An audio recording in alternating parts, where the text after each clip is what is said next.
Mitra Setia Edukasi PP PAUD dan Dikmas Provinsi Jawa Tengah, selamat datang di acara Educast, Edukasi dan Podcast.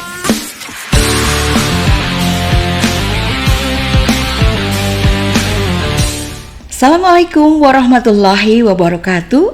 Mitra Setia Edukasi PP PAUD dan Dikmas Provinsi Jawa Tengah, senang sekali saya Ani Sugianti bisa menjumpai Mitra Setia Edukasi dimanapun Anda berada. Pada kesempatan kali ini kita akan berbincang ringan tentang implementasi program Sekolah Penggerak. Dan seperti kita ketahui bahwa program Sekolah Penggerak didesain sebagai katalis perbaikan mutu pendidikan di Indonesia. Jadi program Sekolah Penggerak ini akan mempercepat peningkatan mutu pendidikan di seluruh daerah di Indonesia. Untuk itu telah hadir bersama saya Ibu Emi Yulianingsih Rahmayanti SPD dan kita akan berbincang-bincang dengan beliau. Assalamualaikum Bu Emi. Waalaikumsalam Bu Ani. Apa kabar Ibu? Alhamdulillah sehat. Alhamdulillah cerah ceria sekali ya bajunya, kontras sekali dengan kerudungnya, cantik sekali. Ibu terima kasih sekali sudah hadir bersama kami di acara Educast PP PAUD dan Dikmas Provinsi Jawa Tengah. Saya juga ucapkan terima kasih sekali untuk undangannya untuk mengisi acara pada pagi hari ini. Sungguh kehormatan bagi saya untuk bisa hadir di sini. Alhamdulillah, pastinya di tengah-tengah kesibukan Ibu sebagai kepala sekolah di TK Rodotul Abidin Kabupaten Semarang, apalagi TK Rodotul Abidin ini sebagai sekolah penggerak, pasti sibuk banget ya Ibu ya. Lumayan ya. Iya, lumayan. Baik, Ibu sejak kapan menjadi kepala sekolah di TK Rodotul Abidin ini? Sudah sejak tahun 2012, jadi sekarang sudah sekitar 10 tahun. 10 tahun, pastinya sudah banyak sekali pengalaman Ibu mengelola TK Rodotul Abidin ini. Dan saya lihat di sini Bu, wah ternyata Ibu sudah mengikuti berbagai macam diklat ya. Ada diklat berjenjang, tingkat dasar, tingkat lanjut, bahkan sampai tingkat mahir. Kemudian diklat penguatan kepala sekolah, diklat kepemimpinan bagi kepala sekolah. Kemudian yang terbaru ini yang sangat menarik, Ibu telah mengikuti workshop peningkatan pembelajaran berbasis project atau project based learning. Ini pasti sangat membantu Ibu dalam mengelola program-program sekolah penggerak, betul? Iya betul sekali Bu Ani. Sekarang untuk sekolah penggerak sendiri diharapkan pembelajarannya sudah berbasis project based learning. Jadi sudah tidak klasikal lagi, sudah memakai media-media LUSPAT seperti itu. Oke, nah ini nanti yang saya pengen tahu ya, perubahan dari yang klasikal menjadi project based learning menggunakan LUSPAT, nanti kita gali lebih jauh. Tapi sebelumnya saya pengen tahu ini, Ibu sebenarnya mulai kapan TK Rodotul Abidin ini ditetapkan sebagai sekolah penggerak? Mulai kapan Ibu? Mulai tahun 2021. Diawali pada saat itu saya mendaftar sebagai kepala sekolah di program sekolah penggerak. Saya mendaftar melalui SIM PKB, kemudian mengikuti tahap-tahapan dengan sebaik-baiknya. Alhamdulillah atas izin Allah SWT, TK kami lolos sebagai sekolah penggerak di tahap pertama. Alhamdulillah. Itu bulan apa ya Bu? Itu diumumkan sekitar akhir tahun 2021 di bulan Oktober. Di bulan Oktober 2021 sampai sekarang. Jadi sudah beberapa bulan berjalan ya. Nah, saya ingin tahu nih, Ibu ketika mendaftar sebagai kepala sekolah penggerak, saat itu seleksinya kan luar biasa ya, apalagi di tahap 1.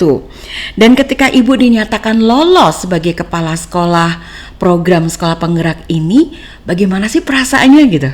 Tentu saja saya senang sekali, saya bersyukur kepada Allah SWT yang telah menganugerahkan kepada kami, saya bisa lolos menjadi kepala sekolah di sekolah penggerak di tahap 1 ini dengan seleksi yang begitu ketat, banyak sekali yang ribuan yang mendaftar, akan tetapi memang dijaring dan di Kabupaten Semarang ini hanya ada 4 lembaga PAUD yang lolos sebagai sekolah penggerak. Tentu saja itu merupakan kebanggaan tersendiri bagi kami, bagi guru-guru kami, bagi yayasan kami, dan terutama juga kami didukung oleh semua mitra. Jadi dinas juga mendukung, ikut bangga. Alhamdulillah orang tua juga merasa bangga seperti itu. Alhamdulillah. Jadi ribuan ya, dari ribuan calon kepala sekolah yang mendaftar di tahap 1, ternyata Bu Emi ini salah satu yang lolos. Apalagi di Kabupaten Semarang ternyata hanya ada 4 TK yang lolos. Luar biasa. Dukungannya sangat luar biasa ya Ibu dari berbagai pihak tadi. Nah, dukungan keluarga sendiri seperti apa Ibu? Suami, mungkin anak-anak, bagaimana dukungannya? Karena Ibu kan sekarang sibuk sekali ya pastinya. Seperti apa dukungan beliau? Alhamdulillah suami sangat mendukung dengan apa yang saya laksanakan. Anak-anak juga mendukung, jadi apapun, walaupun saya misalkan pulangnya agak malam atau bagaimana karena sekarang memang sibuk, jadi tidak apa-apa, itu dimaklumi, tapi tetap didukung penuh oleh suami dan anak-anak seperti itu. Oke, karena tugas Bu Emi tidak hanya sebagai kepala sekolah ya di TK Raudatul Abidin, tetapi juga sebagai seorang ibu, sebagai seorang istri yang pastinya harus berbagi waktu agar semuanya bisa dilakukan dengan baik ya. Suami mendukung, anak-anak juga mendukung. Boleh tahu tidak, anak-anaknya berapa sih Ibu? Anak saya 2, alhamdulillah ini di pondok pesantren semua, jadi memang tidak begitu berpengaruh juga karena sudah masuk pondok sejak bulan Januari kemarin sudah masuk ke pondok. Jadi ini saya tinggal sibuk juga mereka juga mendukung, walaupun itu telepon terus, video call, tetap nggak apa-apa, di pondok mereka mendoakan saya agar sehat-sehat seperti itu. Oke, alhamdulillah anak-anaknya udah di pondok dan tetap mendukung, suami mendukung, pastinya bisa menjalankan tugasnya dengan baik. Oh ya, Mitra Setia Edukasi PP PAUD dan Dikmas Jawa Tengah pasti pengen tahu juga apa sih motivasi dari Bu Emi mendaftar sebagai kepala sekolah penggerak. Apa ya Ibu motivasinya?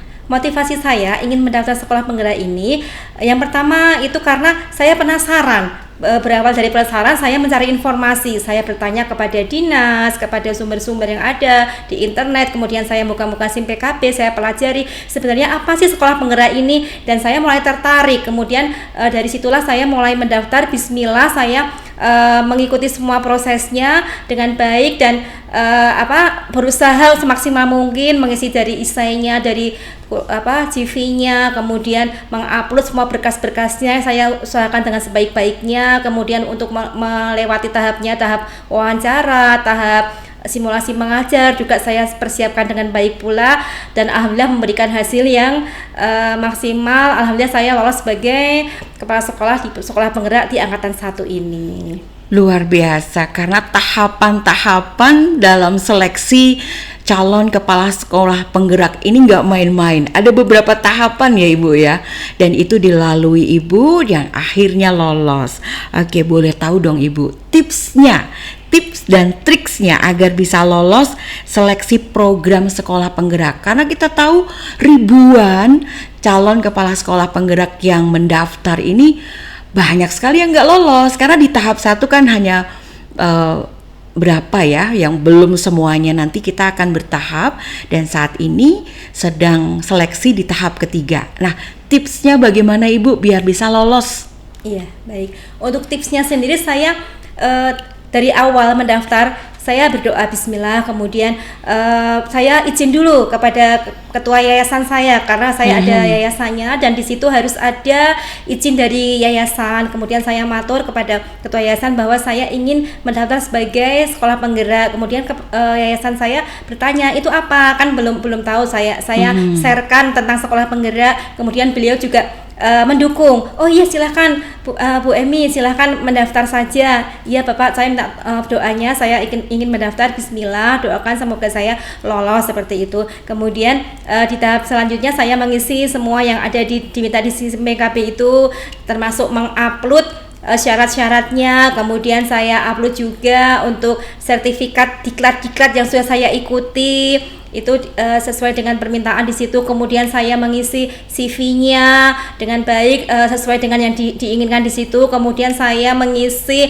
untuk yang esainya itu luar biasa, harus ada yang 500 kata, 200 kata seperti itu, tapi itu mengalir saja seperti bercerita. Jadi seperti bercerita saja, insya Allah nanti bisa memenuhi karakter yang diharapkan di sini. Kemudian tipsnya lagi, kalau sudah menjawab di esai tadi bisa di copy paste disimpan ke Word karena itu akan menjadi bahan nanti saat wawancara. Jadi bisa dipelajari dulu apabila nanti akan pada tahap wawancara akan sama, mungkin di cross check ulang apa yang ditulis dengan yang nanti ditanyakan kembali. Kemudian setelah itu, setelah tahap esai kemudian CV sudah selesai, saya masuklah kepada tahap simulasi mengajar. Pada tahap simulasi mengajar ini saya persiapkan dengan baik seperti membuat RPP-nya sesuai dengan yang diharapkan di situ. Kemudian saya siapkan medianya, laptopnya, kemudian audionya itu biar semaksimal mungkin bisa didengar oleh juri karena di situ juri menilainya itu online melalui Google Meet. Jadi ada 2 juri di situ. Kemudian saya pastikan suara saya terdengar dengan jelas, kemudian gerakan saya juga terlihat dengan jelas di situ karena guru PAUD kan memang tidak bisa untuk hanya duduk diam seperti itu kalau walaupun simulasi mengajar tetap bergerak. Dari situ saya persiapkan sebaik-baiknya, kemudian menggunakan bahan alam juga yang ada di sekitar sekolah, kemudian berpakaian yang sopan juga, kemudian sudah lolos di tahap yang ini, kemudian kami juga wawancara langsung dengan di situ ada 2 juga penanya di situ, kemudian kami wawancara mengalir saja, saya juga menjawab dengan jujur dan pasti. Jadi di situ yang jelas harus pasti, tidak ada kata mungkin lah itu nanti akan dilihat bahwa ini enggak sungguh-sungguh, kan akan beda. Yang menjawabnya pasti dengan sungguh-sungguh dengan yang mungkin seperti itu. Kemudian yang tahap selanjutnya adalah tes bakat skolastik. Di tahap 1 kemarin masih ada tes bakat skolastik, ada 100 soal, namun di tahap kedua tidak, ternyata sudah dihilangkan. Tahap kedua lagi. Sudah tidak ada tes bakat skolastik. Oke. Saya juga belajar dulu sebelum itu untuk tes bakat skolastiknya karena itu adalah ilmu yang baru mungkin ya, karena memang tidak biasa, agak susah juga soalnya, tapi alhamdulillah saya kemarin belajar dulu, kemudian bisa waktu mengerjakan bisa dan akhirnya pada saat pengumuman saya dinyatakan lolos seperti itu. Begitu, wow, tahapannya panjang sekali ya Ibu. Dan Ibu bisa lancar menceritakan karena itu pengalaman pribadi ya. Tapi ini Bu, yang saya pengen tahu, kadang-kadang kesulitan para calon kepala sekolah yang mendaftar di program sekolah penggerak ini adalah pada saat mengisi essay gitu. Ada tipsnya, katanya harus diisinya dijawabnya itu di words dulu, kemudian nanti kalau sudah selesai di copy paste dimasukkan ke dalam aplikasi, karena takutnya nanti kalau misalnya pada saat langsung menjawab di aplikasi mati lampu atau ada kendala sinyal, nanti jawaban yang sudah kita ketik itu hilang. Apakah Ibu juga melakukan hal yang sama? Itu betul sekali Ibu, saya juga mengalaminya karena memang itu ada waktunya. Jadi kalau sudah melebihi batas waktunya itu akan hilang sendiri, tidak tersimpan. Kalau belum selesai sesuai dengan karakter yang diinginkan tidak akan tersimpan dan akan mengulangi kembali. Padahal ngetik 500 kata itu kan tidak mudah nggih, harus berpikir dulu ya. Tapi artisnya tadi bisa dengan begitu kita ketik dulu di Microsoft Word, kemudian di copy pastekan ke situ. Kalau saya balik, saya ketik dulu di situ, kemudian saya copy paste ke Word sebagai bukti dokumen saya sudah mengerjakan seperti itu. Gitu. Atau nanti kalau misalkan ada yang belum tersimpan bisa lagi kembali pastekan ke aplikasinya di situ. Begitu.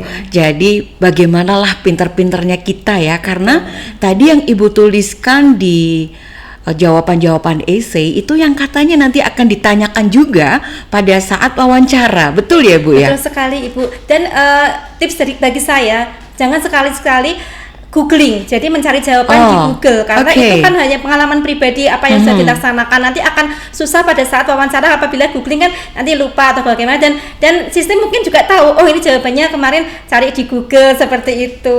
Jadi harus benar-benar berdasarkan pengalaman yang telah dilakukan, ya kan? Kalau googling nanti ketahuan jawabannya.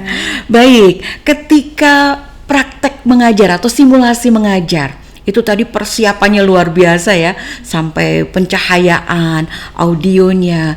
Itu boleh tahu nggak, Ibu kemarin temanya apa sih pada saat simulasi mengajar? Saya kemarin mengambil tema ini Bu, virus corona, karena memang kan suruh milih di situ ya, ada beberapa. Saya ambil yang terkini saja, yang baru banyak dibicarakan. Saya mengambil tema virus corona. Waktu itu saya di tempat saya masih memakai sentra, gitu. Saya memakai sentra persiapan. Saya di situ ada tahap main, yaitu ada cuci tangan, kemudian mengenalkan virus corona, kemudian cara menghilangkan virus seperti itu untuk cara mainnya. Hanya 10 menit saja sebenarnya. 10 menit kan? Iya. Bagaimana Ibu mengelola 10 menit ini untuk bisa mengajar mulai dari opening, pembukaan sampai inti sampai penutup nih? Betul sekali. Itu 10 menit itu sudah harus ada tahap opening, kemudian inti, kemudian penutup. Saya bisa seperti itu, saya belajar dulu Ibu.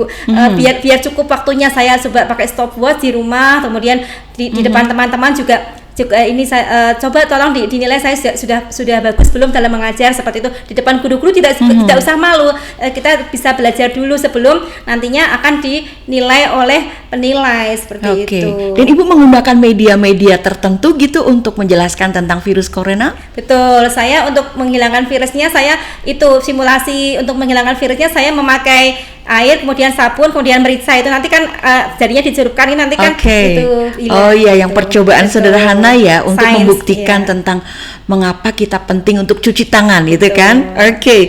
Luar biasa sekali Mitra Setia Edukasi PP PAUD dan Dikmas Jawa Tengah, itu tipsnya. Jadi kalau nanti Mitra Setia ingin mendaftar sebagai kepala sekolah penggerak, ikuti tips-tips dari Bu Emi. Selanjutnya Bu Emi, saya pengen tahu karena Ibu Emi sekarang sibuk sekali ya pastinya. Bagaimana sih caranya membagi waktu gitu agar bisa melakukan semua tugas dengan baik? Karena saya tahu kalau di program sekolah penggerak itu ada coaching, kemudian ada lokakarya, ada PMO di tingkat sekolah, ada PMO daerah. Nah, setiap bulan itu rutin dilakukan. Bagaimana Ibu bisa membagi waktunya? Ya, betul sekali Ibu.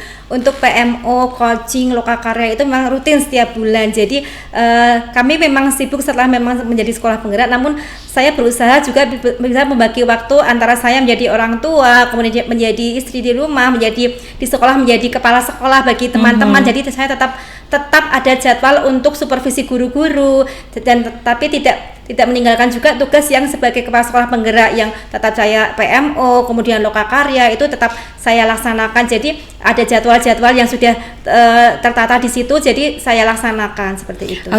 Biasanya kalau coaching itu di minggu keberapa dilakukan? Itu tergantung dengan Bu Mel sebagai PA saya, tapi biasanya di minggu-minggu awal karena lokakarya di minggu kedua. Jadi minggu-minggu awal coaching dulu. Coaching di minggu pertama, kemudian lokakarya di minggu kedua. Lalu PMO sekolah dan PMO daerahnya biasanya? Untuk PMO daerahnya kan tidak setiap bulan nih Bu, itu hanya 6 bulan sekali. Untuk PMO-nya yang setiap bulan itu yang kita sama saya, kemudian sama guru-guru, sama PA, sama ini pengawas saya itu setiap bulan sekali. Itu bisa fleksibel, nanti misalnya di minggu kedua sudah ada jadwal yang lokakarya ini, nanti bisa di antara salah-salah yang habis saya coaching nanti bisa PMO dulu sebelum kami ke lokakarya. Menurut saya biasanya yang dilakukan 6 bulan sekali itu yang forum komunikasi pemangku daerah Ibu. Oh iya betul. Yang 6 bulan sekali kan. Iya. Jadi forum komunikasi pemangku daerah itu dilakukan 6 bulan sekali Mitra Setia Edukasi. Tetapi PMO yang sekolah dan daerah itu setiap bulan sekali ya. Dan itu Ibu harus membagi waktunya yang sangat padat pastinya untuk keluarga, untuk kegiatan di program sekolah penggeraknya. Ada nggak sih waktu untuk me time gitu Bu? Biasanya kalau lagi stres gitu, Ibu ngapain? Saya kalau lagi stres, kalau pengen santai gitu ya, saya malah ngaji atau berdoa, baca Quran seperti itu malah, atau jalan-jalan kemana lah, hanya sekedar ngopi atau bagaimana gitu. Gitu, kalau ngopi kapan-kapan ngajak saya ya Bu. Siap. Boleh. Dan ternyata kita selalu butuh waktu lah untuk healing istilahnya zaman sekarang. Kalau saya healingnya biasanya kalau udah capek banget tuh pijit gitu. Tapi kalau Ibu ngaji, wah luar biasa. Saya jadi termotivasi untuk lebih rajin lagi ngajinya ya.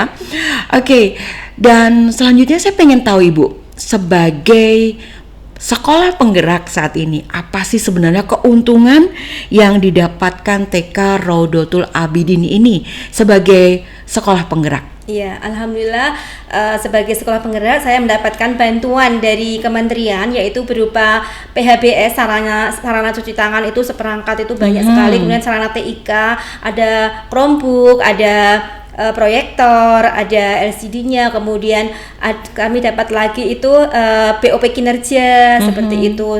Dan ini akan turun lagi BOP kinerja tahap 2 nanti di tahun. Jadi ada beberapa tahap ya BOP karena kinerjanya. Setiap tahun insya Allah dapat Okay. seperti itu, Ibu. Jadi ada beberapa bantuan yang pastinya mendukung kegiatan pembelajaran Merdeka Belajar ya di sekolah penggerak tersebut. Tadi saya dengar ada Chromebook ya. Apakah sudah dimanfaatkan Chromebook-nya? Alhamdulillah Chromebook itu kami pakai untuk menayangkan video-video pembelajaran pada saat tahapan sebelum bermain. Di tahap awal kami memang anak-anak biar untuk menggali informasi itu kami setelkan video-video pembelajaran seperti itu sesuai dengan topik yang dibicarakan. Oh gitu. Ada berapa jumlah Chromebook-nya? Kalau TK itu kan baru dapat 1. Oh hanya 1. Saya kira ada beberapa gitu yang bisa digunakan untuk anak-anak.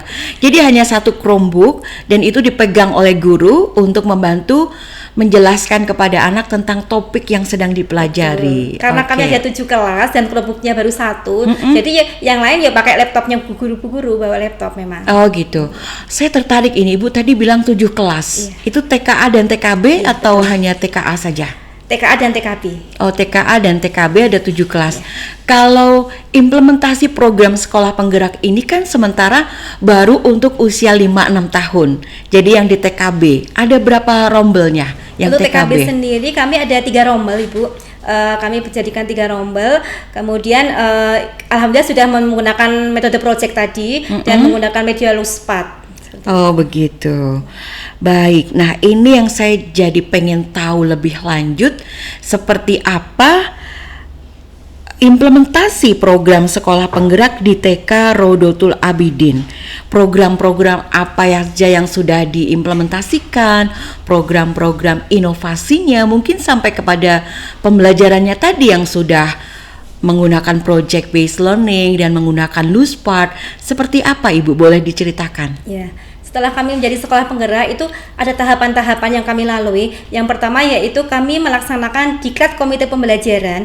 Itu yang mengikuti adalah 1 guru TKA, 1 guru TKB, kepala sekolah dan pengawas sekolah. Itu selama 10 hari dengan didampingi oleh instruktur nasional. Setelah itu kami melaksanakan IHT atau in-house training yang dilaksanakan untuk semua guru dengan narasumber 4 orang tadi yang sudah mendapatkan diklat dengan IN tadi. Kami selama 10 hari juga di sekolah jadi berbagi ilmu yang tadi sudah didapatkan, berbagi ilmu kepada teman-teman yang belum ikut diklat tadi. Itu jadi IHT. 4 orang ikut diklat di luar selama 10 hari dengan IN, instruktur nasional ya. Dengan Google Meet sih. Melalui Google Meet. Oh, saya kira luring, ternyata daring ya.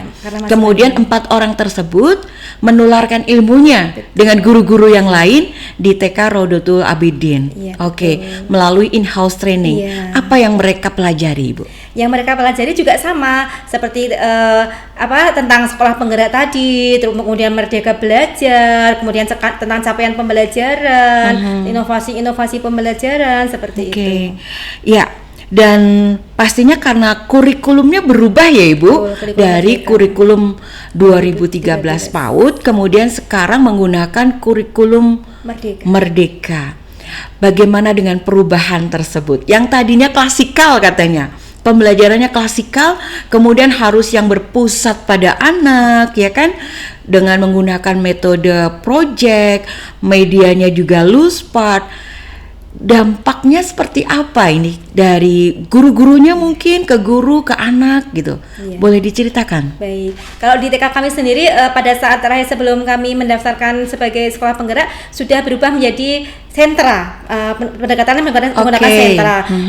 Itu kan sudah tidak begitu jauh dengan proyek, akan tetapi guru-guru juga masih penyesuaian. Karena memang agak berbeda. Waktu itu kami belum memakai media-media Luspad.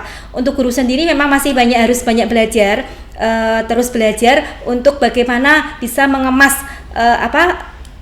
untuk Merdeka Belajar itu, sehingga anak-anak bisa benar-benar di situ merasa nyaman untuk bermain, benar-benar merasa merdeka belajar. Dan anak-anak sekarang sudah mulai senang karena sudah begini istilahnya.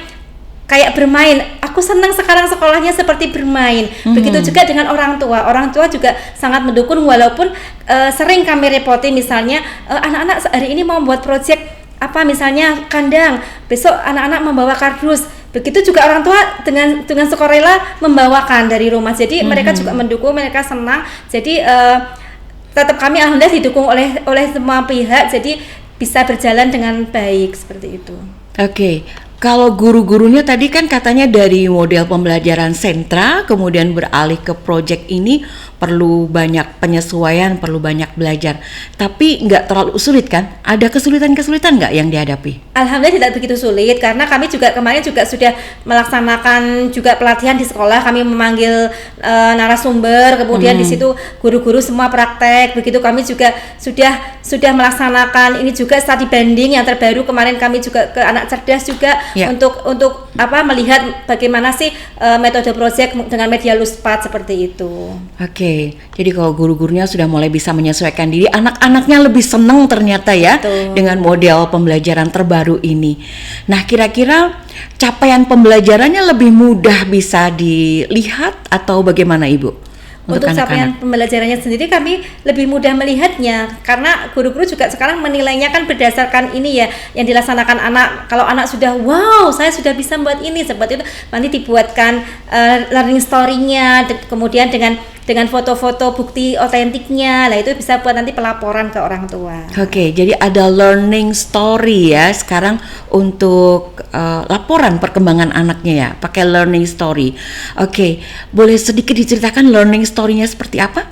Learning story sendiri yang dibuat oleh guru-guru ini menceritakan apa yang dilakukan oleh anak-anak pada saat mereka mengerjakan proyek-proyek tersebut. Misalnya mereka membuat kandang, kemudian si anak ini yang tadinya belum bisa, kemudian dia merasa bisa, kemudian dia aku bisa membuat ini. Dia senang sekali menemukan kata aha atau asik atau bagaimana. Itu nanti mereka catat, guru-guru catat, kemudian difoto, didokumentasikan. Itu sebagai bahan untuk pelaporan seperti itu. Jadi laporan perkembangan anaknya ini lebih autentik ya Ibu ya, karena sesuai banget dengan capaian-capaian pembelajaran yang sudah dicapai anak. Baik, sebelum menutup saya ingin mengetahui impian Ibu ke depannya ini, pengen menjadi seperti apa sih sekolahnya gitu? Impian saya ingin sekolah saya itu terus berkembang menjadi sekolah yang favorit, menjadi sekolah yang pilihan orang tua ingin memasukkan ke TK saya, sehingga semakin banyak murid yang kami terima, terus guru-gurunya juga semakin bersemangat lagi, sehingga kami akan maju bersama, sukses bersama. Amin, semoga impiannya tercapai. Maju bersama, sukses bersama demi generasi penerus bangsa yang hebat, ya kan Bu? Baik, terima kasih sekali Bu Emi sudah berbincang bersama saya tentang implementasi program sekolah penggerak di TK Rodotul Abidin Kabupaten Semarang. Semoga Ibu sukses selalu, sehat, dan maju bersama generasi penerus bangsa, agar kita bisa menciptakan generasi penerus bangsa yang tidak hanya cerdas tetapi juga berakhlak mulia, mempunyai nilai-nilai pelajar Pancasila. Ini yang penting banget ya Ibu ya. Baik, terima kasih sekali. Salam untuk keluarga dan semoga sehat selalu. Terima kasih. Baik, mitra setia edukasi, demikian bincang-bincang saya dengan Ibu Emi, Kepala Sekolah TK Rodotul Abidin Kabupaten Semarang. Dan untuk menutup Edukes pada kesempatan kali ini, saya ingin membacakan sebuah quotes dari seseorang yang pastinya sangat mitra setia edukasi kenal ya. Quotes-nya adalah, "Education is the most powerful weapon which we can use to change the world." Pendidikan adalah senjata yang paling ampuh yang dapat digunakan untuk merubah dunia. Itu dari Nelson Mandela. Dan tentu saja itu menutup perjumpaan kita pada Edukes kali ini. Sampai ketemu lagi di Edukes selanjutnya. Saya Ani Sugianti, mohon pamit. Wassalamualaikum warahmatullahi wabarakatuh.